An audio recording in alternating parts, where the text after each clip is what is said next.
Hello viewers, কেমন আছেন আপনারা সবাই? আশা করি ভালো আছেন। আমাদের ইউটিউব চ্যানেলে আপনাদের সবাইকে স্বাগত। এই যে দেখছেন এনা, আজকে তার জন্যই আমরা বাইরে যাচ্ছিলাম। তার বাইরে যেতে অনেক ভালো লাগে, তাই ভাবলাম তাকে একটু বাইরে থেকে ঘুরিয়ে নিয়ে আসি। আমাদের হাতের ডান সাইডে ছিল সাভার DOHS।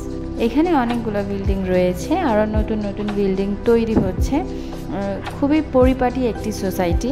দুপুরের খাওয়া দাওয়া সেরে বিকালে আমরা বের হয়েছিলাম এবং এসেছিলাম জাহাঙ্গীরনগরে। এই যে ব্যাগগুলো দেখছেন, এগুলো কিন্তু জাহাঙ্গীরনগরের গেটের বাইরেই পেয়ে যাবেন। আমিও এখান থেকে 2টা ব্যাগ নিয়েছিলাম। এগুলোর ব্যাগের প্রাইস ছিল 300 টাকা এবং ছোটোগুলো ব্যাগের প্রাইস ছিল 150 টাকা। ঢোকার সময় আপনারা দেখতে পারবেন খাবারের কিছু দোকান রয়েছে এবং পার্কিং রয়েছে। ঢাকার এই ব্যস্ত শহরে এখানে এসে খানিকটা শান্তি পাওয়া যায়, কারণ এখানে চারিদিকে শুধু সবুজ সবুজ আর সবুজ। ঢোকার সময় আমাদের হাতের ডান পাশে ছিল বাচ্চাদের খেলার মাঠ। এখানে অনেক বাচ্চারা খেলাধুলা করছিল, তার সাথে আমাদের এনা দৌড়ে ছুটে চলছিল সামনের দিকে। তাকে নিয়ে আমরা হেঁটে হেঁটে যাচ্ছিলাম ভেতরের দিকে।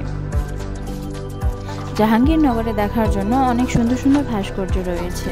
এটি একটি ইউনিভার্সিটি, তারপরও মানুষ এখানে বিকেলের পর ঘুরতে আসে। বিকেলের পর না, এখানে সবসময় মানুষ থাকে, শুক্রবারে বেশি ভিড় থাকে। আমি একা হাঁটতে হাঁটতে ভিডিও করতে করতে একদম স্লো হয়ে গিয়েছিলাম। তারপর দেখলাম চোখের সামনে ওরা নেই। তারপর দেখলাম এই যে ওরা একটি গাছের সামনে দাঁড়িয়ে আছে। এনাকে আমরা প্রায় অনেক সময় বাইরে নিয়ে আসি, তবে যদি ওকে প্রতিদিনই বাইরে নিয়ে যাওয়া হয় তাহলে সে প্রতিদিনই এমন পাগলের মতো করে বাইরে এসে যে এত খুশি হয়ে যায়, ওর খুশির ঠিকানাই থাকে না।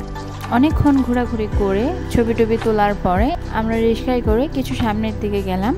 এখানে কিছু খাবারের দোকান, এখান থেকে কিছু খাওয়া দাওয়া করলাম। এই যে দেখছেন, এখানে কিন্তু দুপুরের খাওয়া দাওয়া করানো হয়। দুপুরের খাওয়া দাওয়ার জন্য অনেক আইটেম পেয়ে যাবেন এবং খুবই সুলভ মূল্যে।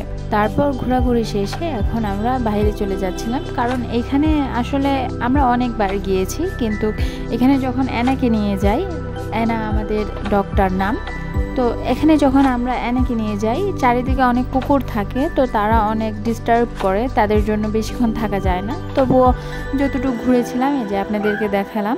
এখানে অনেক বড় বড় মাঠ পেয়ে যাবেন বাচ্চাদের খেলার জন্য। বাচ্চারা খেলাধুলাও করছিল বিকালে। এই যে আমরা বের হয়ে গেলাম, এই যে জাহাঙ্গীরনগরের গেটটা, চলে যাচ্ছি।